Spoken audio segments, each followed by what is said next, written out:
ভগবান শ্রীকৃষ্ণ বলেছেন, অতীত নিয়ে অনুশোচনা করো না, ভবিষ্যৎ নিয়ে দুশ্চিন্তা করো না। জ্ঞানী মানুষ সর্বদা বর্তমান নিয়ে বাঁচে। জয় শ্রীকৃষ্ণ, রাধে রাধে, জয় বিষ্ণুদেবের জয়। নমস্কার বন্ধুরা, আজ 20 জুলাই 2026। আজকের বাংলার তারিখ হচ্ছে 3রা শ্রাবণ 1433 বঙ্গাব্দ। আজকের বার সোমবার। আজকের ভিডিওতে আমরা জেনে নেব আপনাদের রাশি এবং লগ্নের উপর নির্ভর করে আজকের দিনটি আপনাদের জন্য কেমন কাটতে চলেছে। গ্রহ নক্ষত্রের অবস্থান অনুযায়ী আজ আপনাদের জীবনে কি কি পরিবর্তন আসতে পারে, কোন কোন বিষয়ে আপনারা লাভবান হবেন এবং কোন কোন বিষয়ে আপনাকে সাবধানতা অবলম্বন করে চলতে হবে, সেই সম্পর্কে বিস্তারিত আলোচনা করব। আপনাদের চারিত্রিক বৈশিষ্ট্যের উপর ভিত্তি করে কিছু গুরুত্বপূর্ণ তথ্য, পাশাপাশি আপনার শুভ রং, শুভ সংখ্যা, শুভ রত্ন ইত্যাদি সম্পর্কেও জানতে পারবেন। তো বন্ধুগণ, আপনারা মনোযোগ সহকারে ভিডিওটি দেখতে থাকুন। আশা করছি অনেকটা উপকৃত হবেন। ভিডিওটি ভালো লাগলে অবশ্যই একটি লাইক করবেন, আপনজনদের সঙ্গে আজকের ভিডিওটি শেয়ার করবেন। যেহেতু আজ শ্রাবণ মাসের প্রথম পবিত্র সোমবার এবং পঞ্জিকা মতে আজ অত্যন্ত শুভ শিবযোগ চলছে, তাই এটি দেবাদিদেব মহাদেবের আরাধনার জন্য একটি বিশেষ দিন। আজকের দিনের ভোলে বাবার চরণে জল অর্পণ করলে এবং ওম নমঃ শিবায় মন্ত্র জপ করলে জীবনে অনেক বাধা দূর হয়ে যায়। যে কোনো কাজকর্মের ক্ষেত্রে ভগবানকে স্মরণ করে চলুন। মন থেকে ভালোবেসে একটিবার কমেন্টে হর হর মহাদেব বা জয় বিষ্ণুদেবের জয় অথবা জয় শ্রীকৃষ্ণ রাধে রাধে লিখে যান। মাত্র একবার কমেন্টে জয় শ্রীকৃষ্ণ রাধে রাধে লিখতে হয়তো আপনাদের খুব বেশি সময় লাগবে না। মনে রাখবেন, ভগবানের জন্য দেওয়া সময় কখনোই বৃথা যাবে না। তাছাড়া যারা অন্যান্য ধর্মের মানুষেরা আপনারা দেখছেন, আপনারা আপনাদের পছন্দের মতন বা আপনারা যাকে ভালোবাসেন তার নামটাই কমেন্টে লিখে যাবেন, কারণ ঈশ্বর এক এবং অদ্বিতীয়, কেবলমাত্র নাম ও রূপটাই শুধু আলাদা। তো চলুন প্রথমেই জানবো আজকের পঞ্জিকা সম্পর্কে। আজ শুক্লপক্ষের সপ্তমী তিথি। আজকের নক্ষত্র হচ্ছে হস্তা নক্ষত্র। আজকের করণ হচ্ছে গড়করণ, যা দুপুর 3:40 পর্যন্ত থাকবে। তারপর শুরু হবে বণিজকরণ। আজকের যোগ অত্যন্ত শুভ শিবযোগ। এরপর জানবো আজকের সূর্য গণনা ও চন্দ্র গণনার সম্পর্কে। আজকের সূর্যোদয় হবে সকাল 5:10 এবং সূর্যাস্ত হবে সন্ধ্যে 7:19। আজকের চন্দ্র রাশি হচ্ছে গতকালের মতন কন্যা রাশি, অর্থাৎ আজকের দিনে যারা জন্মগ্রহণ করবে তাদের রাশি হবে কন্যা রাশি। আজকের চন্দ্রোদয়ের সময় হচ্ছে বেলা 11:33 এবং চন্দ্রাস্তের সময় হচ্ছে রাত 11:07। এরপর জানবো আজকের শুভ সময় এবং অশুভ সময় সম্পর্কে। আজকের দিনের শুভ সময় তথা অভিজিৎ মুহূর্ত হচ্ছে দুপুর 12টা থেকে দুপুর 12:54 পর্যন্ত। তো আজকের এই শুভ সময়ের মধ্যে আপনারা নিজেদের যে কোনো শুভ কাজকর্ম করতে পারেন। এই শুভ সময়টা হচ্ছে অল ওভার 12টা রাশির জন্য, কিন্তু প্রত্যেকটি রাশির শেষে আমি আলাদা আলাদা করে শুভ সময় বলে গেছি। আজকের অশুভ সময় হচ্ছে দুপুর 12:55 থেকে দুপুর 1:49 পর্যন্ত।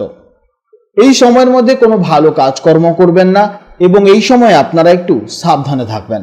তো চলুন এবার মূল আলোচনায় যাওয়া যাক।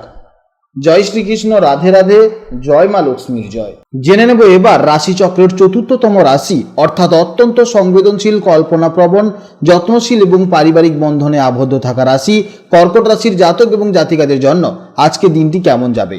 বন্ধুরা, আজ চন্দ্র আপনার রাশি থেকে 3য় অর্থাৎ কন্যা রাশিতে অবস্থান করছে। পঞ্জিকা অনুযায়ী চন্দ্র অবস্থান করবে হস্তা নক্ষত্রে। দেখুন, একটি অত্যন্ত চমৎকার বিষয় হলো আপনাদের কর্কট রাশির অধিপতি গ্রহ হলো চন্দ্র, আর এই হস্তা নক্ষত্রের অধিপতি গ্রহ হলো স্বয়ং চন্দ্র। নিজের নক্ষত্রে থাকায় চন্দ্র আজ আপনাদের 3য় অত্যন্ত শক্তিশালী অবস্থায় অবস্থান করবে। জ্যোতিষশাস্ত্রে এই 3য় ভাব থেকে আমরা মূলত পরাক্রম, সাহস, নিজের প্রচেষ্টা, যোগাযোগ ব্যবস্থায় এবং ছোট ভাই বোনের বিচার করে থাকি।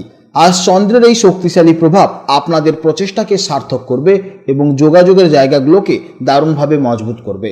চলুন বিস্তারিতভাবে জেনে নিই জীবনের প্রতিটি পদক্ষেপে আজকের দিনটি আপনাদের জন্য কি অপেক্ষা করছে। কর্কট রাশির জাতক এবং জাতিকারা এমনিতেই অত্যন্ত আবেগপ্রবণ হন এবং মনের কথা শুনে চলতে খুবই ভালোবাসেন, কিন্তু আজ 3য় চন্দ্রের অবস্থানের কারণে আপনাদের মধ্যে এক অদ্ভুত সাহস এবং উদ্যম কাজ করবে। আজ আপনারা শুধু আবেগ দিয়ে নয়, বরং যুক্তির সাহায্য এবং নিজের পরাক্রম দিয়ে যে কোনো পরিস্থিতির মোকাবিলা করতে পারবেন। মনের ভেতরে থাকা যে কোনো ভয় বা সংশয় আজ দূর হয়ে যাবে এবং আপনার আত্মবিশ্বাস অন্য দিনের তুলনায় অনেক গুণ বেড়ে যাবে। কর্মক্ষেত্রে আজ আপনাদের নিজের প্রচেষ্টা এবং পরিশ্রমই সাফল্যের মূল চাবিকাঠি। এছাড়া যারা মার্কেটিং, সেলস, লেখালেখি বা মিডিয়ার সাথে যুক্ত কিংবা যারা অনলাইনে কোনো কিছু কাজকর্ম করছেন, আজকের দিনটি তাদের জন্য অত্যন্ত দারুণ সফলতার দিন। কর্মস্থলে আপনার কথা বলার ধরন এবং প্রেজেন্টেশন আজ সবার মন জয় করে নেবে। ব্যবসায়ীদের জন্য আজকের দিনটি অত্যন্ত শুভ। আজ নতুন কোনো ক্লায়েন্টের সাথে যোগাযোগ হতে পারে, যা ভবিষ্যতে আর্থিকভাবে লাভজনক হবে। আর্থিক দিক থেকে আজকের দিনটি বেশ ভালো। তবে আজ কোনো ইলেকট্রনিক্স কেনার পেছনে আপনার অর্থ খরচ হতে পারে, সেটা মোবাইল হতে পারে, ল্যাপটপ হতে পারে কিংবা যে কোনো ইলেকট্রনিক্সের পেছনে আজ আপনার খরচ হবে। প্রেমের সম্পর্কের ক্ষেত্রে আজ আপনাদের কমিউনিকেশন খুব ভালো থাকবে। মনের ভেতরে লুকিয়ে থাকা কোনো কথা সঙ্গীকে গুছিয়ে বলার জন্য আজকের দিনটি অত্যন্ত দারুণ দিন। দাম্পত্য জীবনে একে অপরের প্রতি যত্নশীল মনোভাব আপনাদের সম্পর্ককে আরো মধুর করে তুলবে। আজ ছোট ভাই বোনদের সাথে সম্পর্ক খুব ভালো থাকবে এবং জীবনসঙ্গীকে নিয়ে কাছাকাছি কোথাও ছোট একটা ভ্রমণ করে আসতে পারেন। এতে দেখবেন আপনাদের মন অনেকটা ভালো থাকবে এবং আপনাদের নিজেদের মধ্যে টান আরো অনেকটা বেড়ে যাবে। শারীরিক দিক থেকে আজকের দিনটি বেশ এনার্জেটিক কাটবে। তৃতীয় ভাব যেহেতু আমাদের হাত, কাঁধ এবং শ্বাসনালীর কারক, তাই এই অংশগুলোতে একটু খেয়াল রাখবেন। একটানা কাজ করলে ঘাড়ের ব্যথা বা কাঁধে সামান্য ব্যথা অনুভব হতে পারে, তাই কাজের ফাঁকে ফাঁকে হালকা স্ট্রেচিং করে নেবেন এবং আপনাদের ইমিউনিটি সিস্টেম আজ বেশ শক্তিশালী থাকবে। শুধু আবহাওয়া পরিবর্তনের কারণে যাতে ঠান্ডা না লেগে যায় সেদিকে একটু নজর দেবেন। শিক্ষার্থীদের জন্য আজকের দিনটি কঠোর পরিশ্রমের দিন, তবে সেই পরিশ্রমের চমৎকার ফল আপনারা অবশ্যই পাবেন। হস্তা নক্ষত্রের প্রভাবে আজ আপনাদের মনোযোগ এবং যে কোনো বিষয় নিয়ে মুখস্থ করার ক্ষমতা খুব ভালো থাকবে। আজ বন্ধু বান্ধব বা সহপাঠীদের সাথে বসে গ্রুপ স্টাডি করলে আপনাদের পড়াশোনা আরো অনেকটা বেশি উন্নত হবে। আজকের জন্য আপনাদের শুভ সংখ্যা হলো 2, শুভ রং হলো সাদা, রূপালী বা হালকা ঘিয়ে রং এবং শুভ দিক হচ্ছে উত্তর পশ্চিম দিক। এছাড়া আপনাদের জন্য আজকের শুভ সময় হচ্ছে সকাল 8:25 থেকে সকাল 9:50 পর্যন্ত এবং বিকেলে 3:50 থেকে বিকেল 5টা পর্যন্ত। এই সময়ের মধ্যে আপনারা যে কোনো ভালো কাজ বা যে কোনো গুরুত্বপূর্ণ কাজ অবশ্যই করবেন, এতে ইতিবাচক ফল পাবেন। আজকের মতো রাশিফল এই পর্যন্ত। ভিডিওটি যদি ভালো লেগে থাকে তাহলে অবশ্যই একটি লাইক করবেন এবং কমেন্টে হর হর মহাদেব বা জয় ভোলানাথ লিখতে ভুলবেন না। এছাড়া আপনারা যে কোনো ধরনের কনসালটেন্সির জন্য অবশ্যই নিচে দেওয়া হোয়াটসঅ্যাপ নম্বরে যোগাযোগ করুন। আপনারা ভালো থাকুন, সাবধানে থাকুন এবং সুস্থ থাকুন। নমস্কার, জয় রাধে রাধে।